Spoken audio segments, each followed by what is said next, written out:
नमस्कार, मैं पंकज पांडे, देख रहे हैं आप न्यूज 11 भारत और हाजिर झारखंड झरोखा का ये बुलेटिन लेकर बढ़ते बुलेटिन की शुरुआत एक बड़ी खबर के साथ। एक बड़ी खबर योगेंद्र साव से जुड़ा हुआ इस वक्त आ रहा है। योगेंद्र साव को बड़ी राहत मिली है। पूर्व विधायक और पूर्व मंत्री योगेंद्र साव को बड़कागांव कांड संख्या 226/16 में राहत मिली है। साक्ष्य के अभाव में और गवाहों के अभाव में योगेंद्र साव को बेनिफिट ऑफ डाउट देते हुए बरी किया गया है। तो ये बड़ी खबर इस वक्त हम आपको बता रहे हैं। पूर्व विधायक निर्मला देवी और मंटू के सोनी की बड़ी परेशानी, हालांकि ये बड़ी खबर है। दोनों को 1-1 माह की सजा फिलहाल अदालत ने सुनाई है। तो ये बड़ी खबर, हालांकि इसी मामले में योगेंद्र साव अपर न्यायायुक्त विशाल श्रीवास्तव की कोर्ट ने ये फैसला सुनाया है। ये बड़ी खबर बता दें आपको कि पिछले दिनों भी लगातार इस मामले पर सुनाई हो रही थी और इसी में एनटीपीसी के उत्खनन मामले को लेकर ये खबर आई। इसमें 226/16 जो है ये कांड संख्या है और इसी कांड संख्या के तहत योगेंद्र साव को बरी किया गया है, क्योंकि अदालत के सामने जो अभियोजन पक्ष है वो साक्ष्य पेश नहीं कर पाया, गवाह पेश नहीं कर पाया। हालांकि पूर्व विधायक निर्मला देवी और मंटू के सोनी की मुश्किल बढ़ गई है। उन्हें 1-1 महीने की सजा इसी अदालत में सुनाई गई है। योगेंद्र साव बरी हुए, लेकिन निर्मला देवी उनकी पत्नी, जो कि बाद में विधायक बनी थी, उन्हें और उनके सहयोगी अपर न्यायायुक्त विशाल श्रीवास्तव की कोर्ट में यह फैसला सुनाया गया है। तो ये एक बड़ी खबर इस वक्त की एनटीपीसी के उत्खनन से जुड़ा यह मामला है, जिसमें एनटीपीसी उत्खनन करने के दौरान लोगों को उकसाने का, सरकारी काम में दखल देने का और उसके बाद यहां पर जो हिंसा हुई थी उसका लेकर बहुत सारे मामले जो है योगेंद्र साव पर दर्ज किए गए हुए हैं। और इसी मामले में से एक जो मामला था 226/16 का, जो बड़कागांव में दर्ज है 226/16, उस मामले में योगेंद्र साव को बरी किया गया। लेकिन इसी मामले में उनकी पत्नी और उनके एक सहयोगी जो है उनको 1-1 माह की सजा सुनाई गई है। और दीपक उरांव हमारे सहयोगी इस खबर पर पूरी जानकारी के लिए फोन लाइन पर जुड़ चुके हैं। दीपक उरांव जो हमारे सहयोगी हमारे साथ जुड़ रहे हैं। दीपक, 226/16 ये जो कांड है, इसके पीछे एक थोड़ा सा बैकग्राउंड जानते हुए जानेंगे कि आखिर जो पक्ष, जो क्या बचाव पक्ष जो था, क्या वो अभियोजन लगाने के दौरान साक्ष्य पेश नहीं कर पाया था या गवाह जो थे वो मुकर चुके थे? कैसा सब कुछ हुआ ये सब?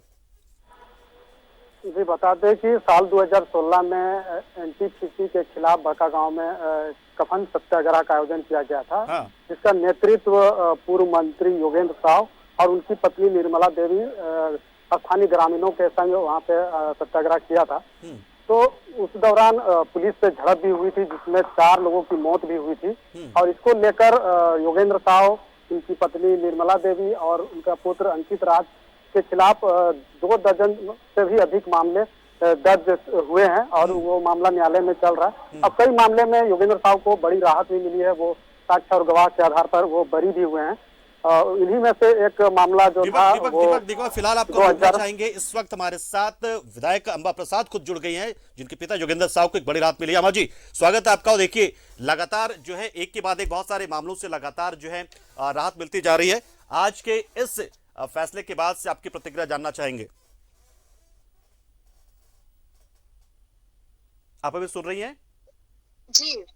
आज जो फैसला आया है, कितनी राहत वाले आप लोगों के लिए?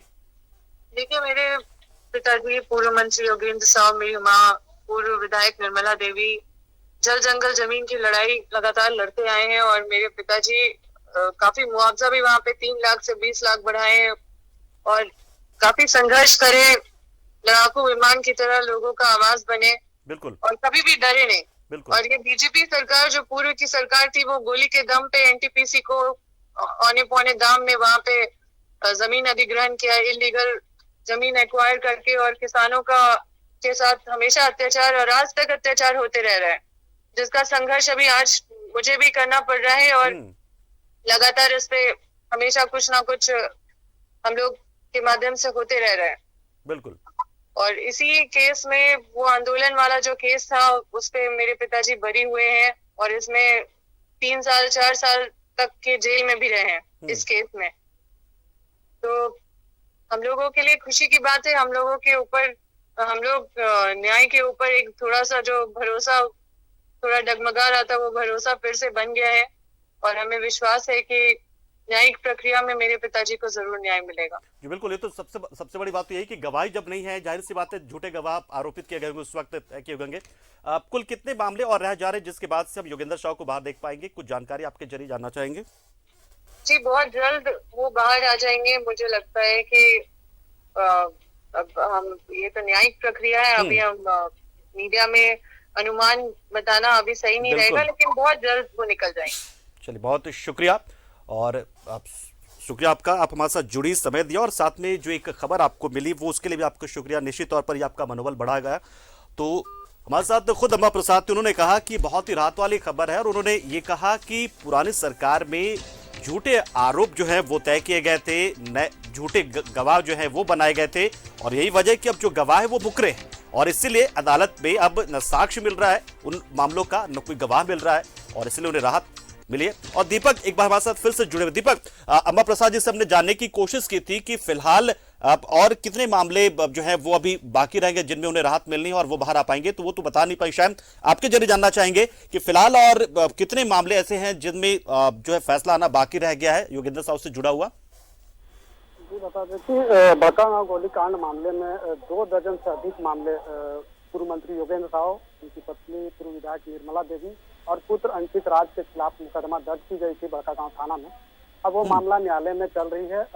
सर्वाधिक मामलों में योगेंद्र साव और उनकी पत्नी और निर्मला देवी और पुत्र अंकित राज को बड़ी राहत मिली है। वो साक्ष्य और गवाह के अभाव में वो बरी हुए हैं। लेकिन कई मामले हैं जो न्यायालय में अभी चल रही है, और एक मामले में जो न्यायालय में चल रहा है उसमें अब तक योगेंद्र साव को जमानत नहीं मिली है, जबकि अन्य मामलों में उन्हें जमानत मिली है। और उस मामले में जमानत के लिए निचली अदालत से लेकर के सर्वोच्च न्यायालय तक 2 बार गुहार लगा चुका है, लेकिन उन्हें राहत नहीं मिली है। और उसी मामले में सुप्रीम कोर्ट ने एक आदेश दिया है निचली अदालत को कि 3 माह के भीतर मामले की सुनवाई पूरी करते हुए फैसला सुनाए।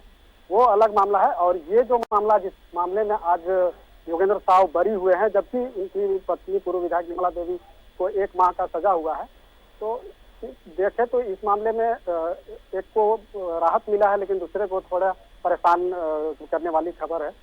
लेकिन ये जो मामला है वो 226/16 ये एनटीपीसी के खिलाफ जो आंदोलन किए जा रहे थे, और उसमें जो एनटीपीसी के जो उत्खननकार है उसमें बाधा डालने का आरोप लगाया गया था, और जिस पर न्यायालय में सुनवाई चल रही थी। अभियोजन पक्ष योगेंद्र साव को दोषी साबित करने में साक्ष्य और गवाह प्रस्तुत नहीं कर पाया। यही वजह है कि उन्हें साक्ष्य के अभाव और गवाह के अभाव में वो बरी हो गए। लेकिन एक मंटू सिंह और योगेंद्र साव की जो पत्नी है पूर्व विधायक निर्मला देवी, उन्हें दोषी साबित किया जा सका। और तो दीपक, बहुत ही छोटा सवाल, बहुत ही संक्षेप में जवाब। जो 1 माह की सजा अदालत से सुनाई गई है निर्मला देवी के लिए और उनके सहयोगी मंटू के सोनी के लिए, तो उन्हें जाना पड़ेगा, क्या जेल रहना पड़ेगा?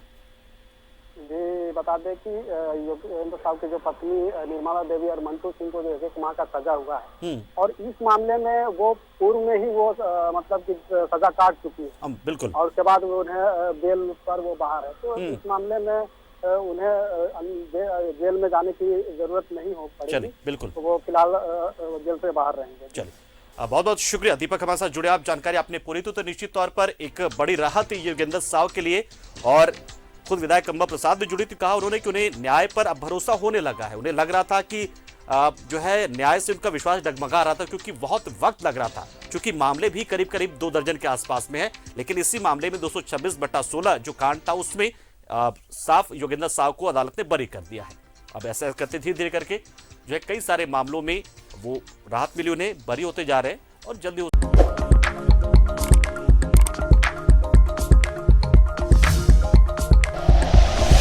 Like and share videos, subscribe करें हमारा चैनल और प्रेस करें बेल आइकॉन। News 11 भारत, सच है तो दिखेगा।